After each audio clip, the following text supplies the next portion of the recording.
Well, Matt, before we talk about Saturday's game against Colchester United, obviously we had deadline day on Monday earlier this week. 3 new additions on deadline day to add to what was already signed. I think 7 overall if you include Alicia, who's gone back to Drada. Can I get your overall thoughts on the transfer window in its entirety? Are you pleased with all the business that's been done? Yeah, definitely. I mean, I think we knew we wanted to strengthen during the window. Obviously, we'd had the big hits of Jack and George taking injury, so we know we needed to strengthen the middle of the pitch and get some good bodies, good energy in there. So we thank Stoke and Birmingham for their help with those two, and with Darius and Alfie, we've got 2 really good midfield players there that both are chomping at the bit. Both are desperate to contribute, and they're both good people as well, which is again what we wanted in the group.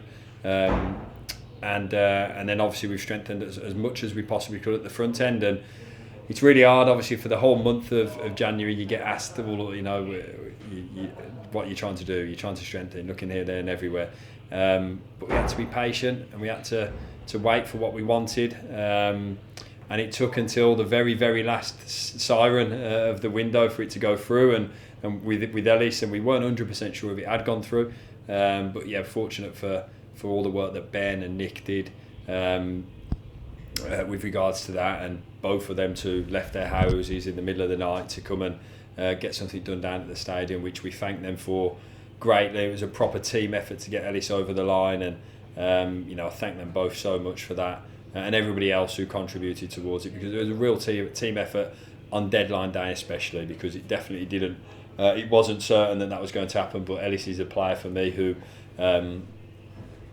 I've known Ellis for a long time in terms of playing. I know his effect that he has on dressing rooms, effect that he has on opposition defences. So he was one that, when I was alerted to, I was desperate to get done, but they take time to happen, and things had to fall in place at MK Don. So we thank them as well for the help on that one, and they kept the lines of communication open. So it all boiled up to, I've not had one where it's gone that close before. I'm not sure if I enjoyed it, but I'm glad with the outcome. I want to touch on something you said there about almost like the unsung heroes behind a transfer that fans perhaps don't see, the likes of Nick, the likes of Ben, and the hard work they put in, and at such a late hour trying to make sure everything's done on time.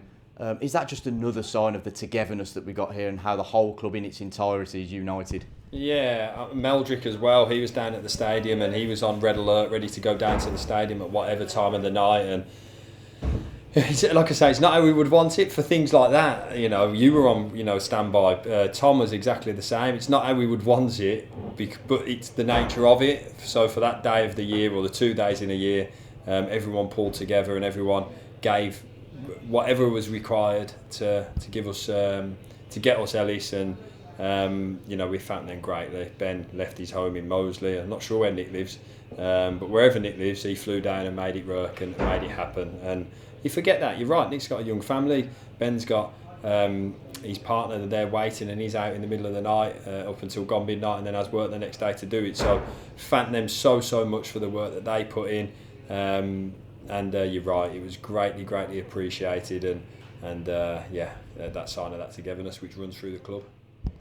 And you've had a week on the training pitch with the lads. I think for all the new signings, really, it's been sort of Saturday, Tuesday. So is this sort of been a good week for them to really properly settle in? And how's it been for all the other lads welcoming them in as well? Yeah, easy for you to say. We knew the group would be like that. We've got a strong group. The power of the group is everything to us, and nothing will ever upset that. And coming into the group, the guys will have really felt that love from them.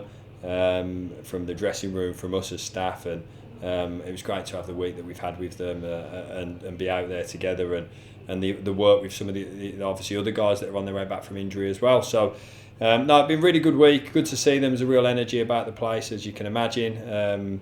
As we go into a really tough weekend game, and we know how tough that game will be, but a really good energy, really good zip to the sessions this week.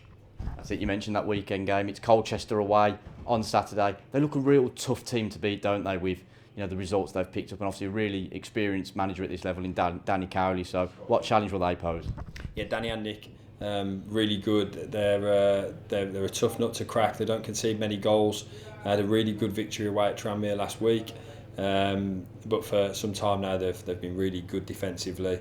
kept the back door shut, and that gives them a chance in games with obviously the experienced players they've got, some fantastic players. So we know it's the next challenge, another challenge that we want to be right on top of it with, and another challenge we know we're going to have to rest, recover, and go after. But yeah, it's going to be one to look forward to, a tough one, but one we want to give everything in. And how is the squad in general? Obviously, Jamil Matt missed out on the last game, but Priestley, on a positive, was out doing some running today. I think Jack Earings also had his surgery as well. So how are all the injured lads doing? Yeah, just looking up at the board. You mentioned Priestley. He's out there now. He sees a consultant next week, I think, or the start of the week after, which will then say if he can then go to the next part of his rehab. So that's really pleasing. We hope to have him in March at some point, so it's not too far off. Donovan, exactly the same. He's one thing I know about Donovan, if someone tells you you're back in April, he'll get back in March. That's the guy who he is. He gives everything, pushes the physios to, and the same as Priestley, they're all pushing each other on to get themselves back out there and do more. Jackie, yeah, you're right, he's just had his surgery a couple of weeks ago. He's here on his crutches still, but again, once he gets that moving, then it all starts to move on quicker. So yeah, all three of them guys coming along well. Hawley's at Birmingham still, so we're looking after him, and George Barrett's in with them as well with a little nick he picked up. But and then Jammer on top of that, it's great. He's trained this week as we said he would, so you get him back into the squad for the weekend.